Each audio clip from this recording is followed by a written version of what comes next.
सावित्री कुठे? हे सगळं तिच्यासाठीच चाललंय. जोपर्यंत सावित्री इथे येत नाही तोपर्यंत आम्ही हार घालणार नाही.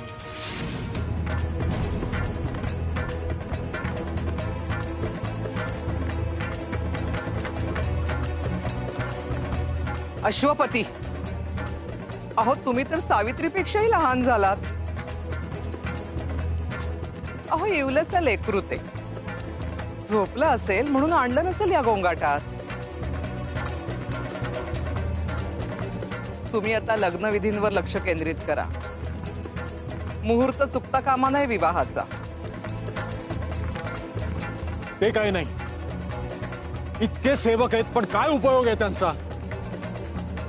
आम्ही स्वतः जातो. महाराज, ही आली राजकन्या.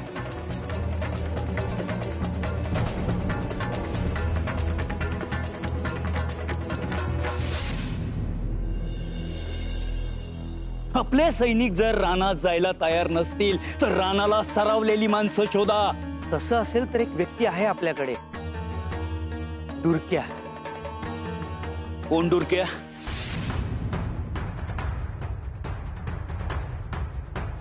लाकडांचा आणि रानातल्या वस्तूंचा ठेकेदार. डुरक्या कसला? माजलेलं रानडुक्करच येते. त्याची एक धडक आपलं काम करेल.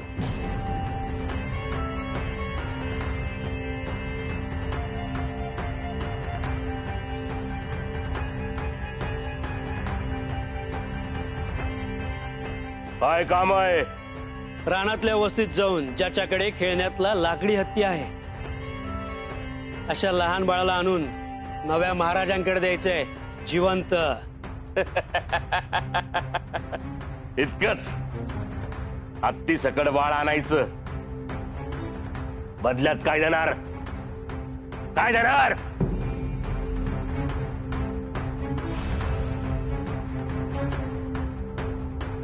राजा आहे मी, राजा. राजाने सांगितलेल्या कामाचा मोबदला मागतोयस?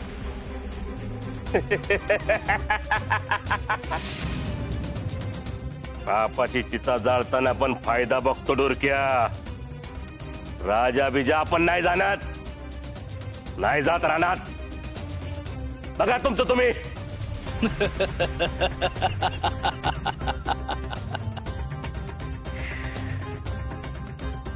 आवडलास तू मला. अगदी माझ्यासारखाच आहेस. जमेल आपलं. जसा मला पाहिजे होता अगदी तसाच उलट्या काळजाचा लांडगा आहेस तू.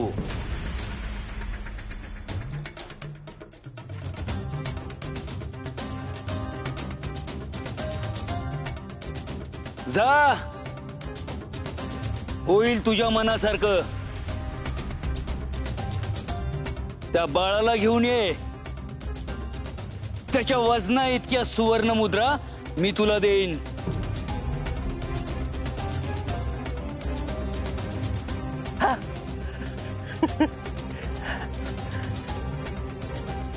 लांडगा.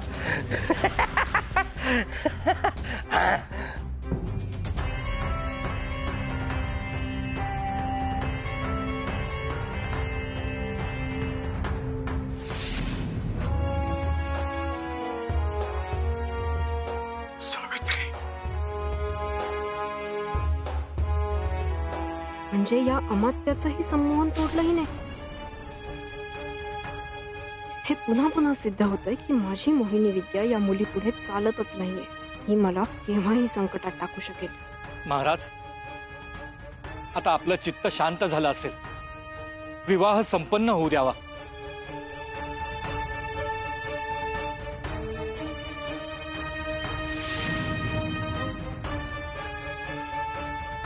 आणि हा मामा असताना हिची काळजी करू नका महाराज.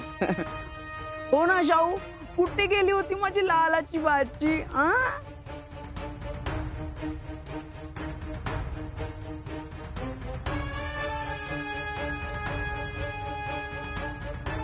अश्वपती, आता तयार आहात ना विवाहाला?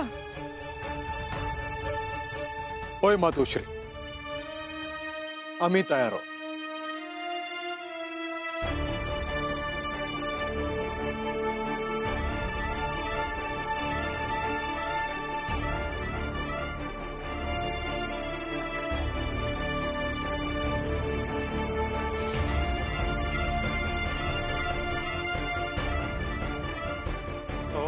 अग्ने पवस्व स्वपा अस्मे वर्चस्व वीर्यं दद्रैमहि कोशं स्वाहा अग्नये पवमानाय इदन्न मम ओम अग्नि ऋषी काल वाचलीस पण आज तुला चिरडल्याशिवाय राहणार नाही.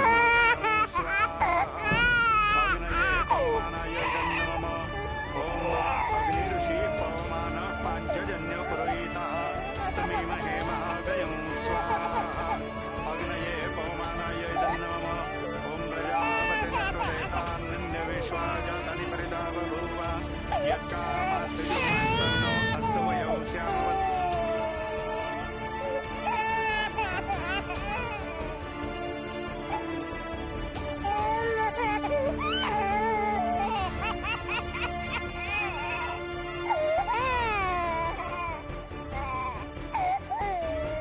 ओ महाराज, मंत्रविधी असे जर वारंवार खंडित झाले तर त्याचे परिणाम अनिष्ट होतील. आमची कन्या भुकेनं कळवळत असताना आम्ही कोणत्याही विधीमध्ये मग्न राहू शकत नाही. काय झालं साऊ? ये.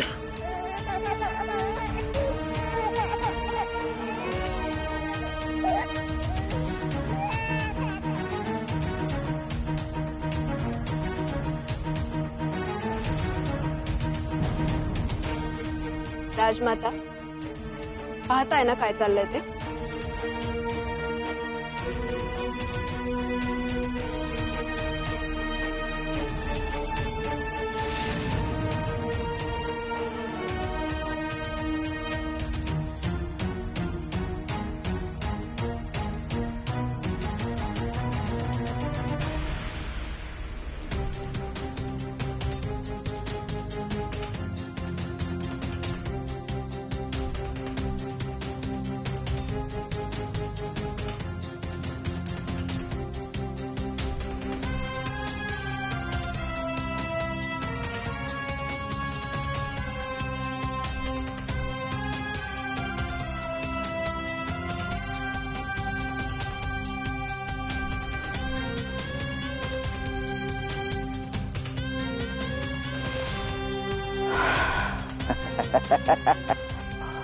लांडगा, लहान मुलाचा वास.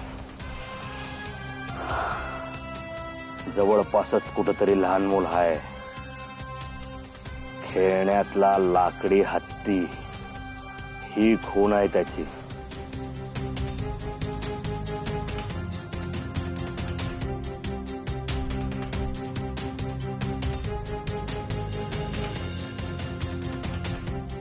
बाळा, सत्यवाना, आज मला फार बरं वाटतंय. आज तुझी आऊ रानात गेली तर बायकांबरोबर औषधी पानं आणायला, आणि मी टोपल्या विणायला शिकतोय. हळूहळू आपण आपल्या पायावर उभे राहतोय. आणि बरं का बाळा, तुला पण लवकर लवकर मोठं व्हायचं. हा काय रे?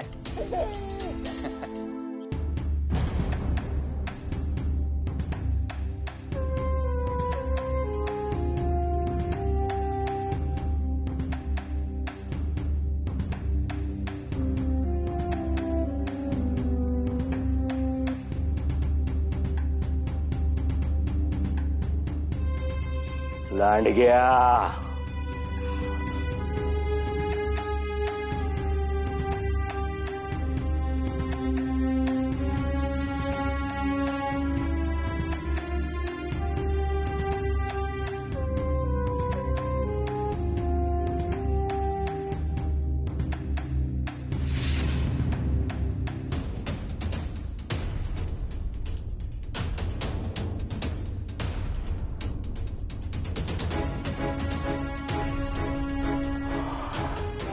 हत्ती, बाळ, हाच तो लांडगा.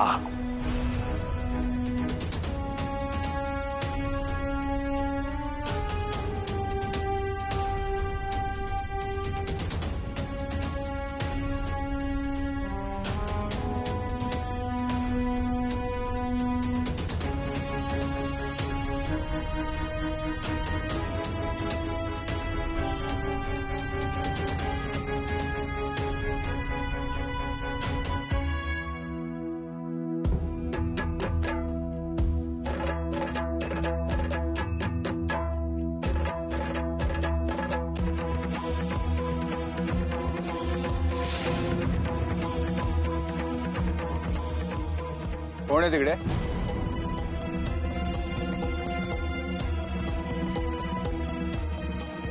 कोण आहे?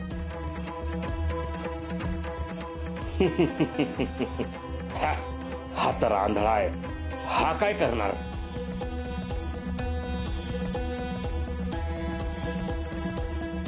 उत्तर दिलं नाही तर तुम्हाला शत्रू समजून मी प्रहार करेन.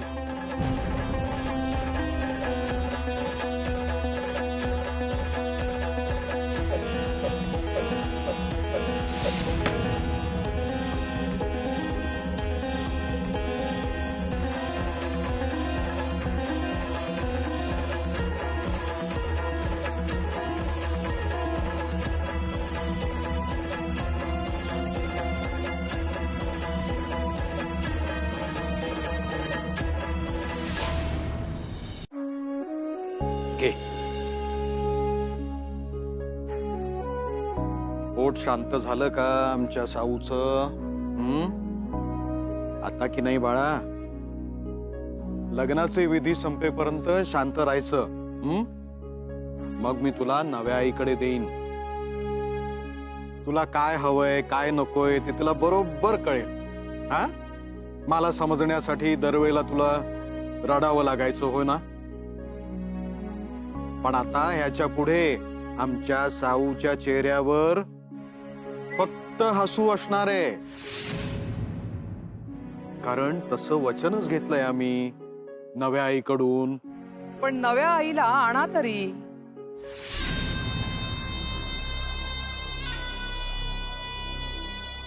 मातोश्री,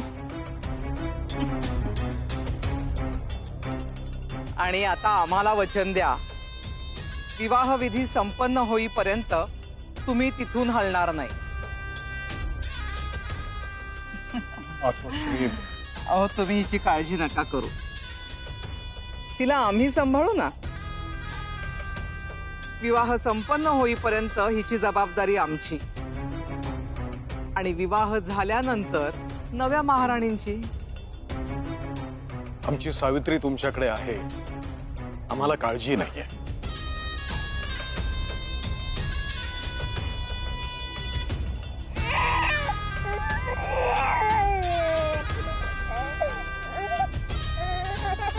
असा हट्ट नाही करायचा. आम्ही लगेचच येऊ. तोपर्यंत आजीशी गट्टी करायची. कळलं का? लबाड.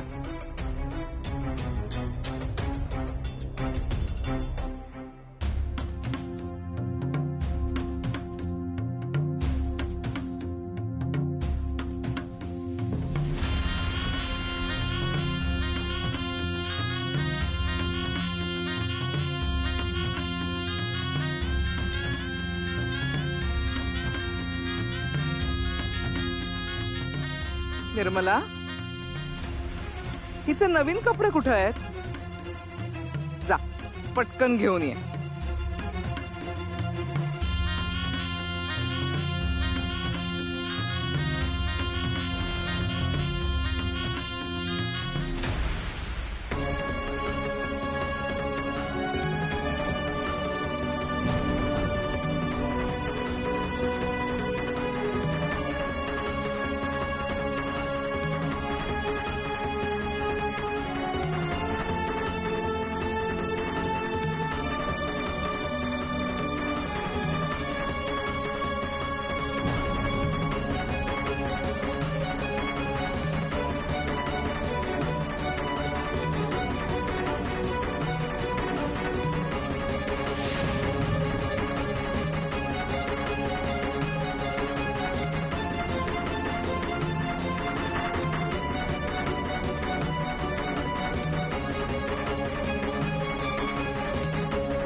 काय रे तू अगदी पाखराच्या पीस काय सोनं मिळायचं या वजनात थांब डोळ्यासारखा जड करूनच देतो राजाकडं मग वाचतील मोहरा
थांबा.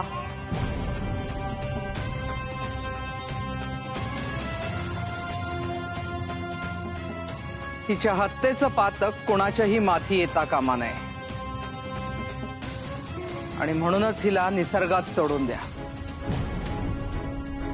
निसर्गच आपलं काम करेल. पण पुन्हा आम्हाला हिचं तोंडही पाहायचं नाहीये.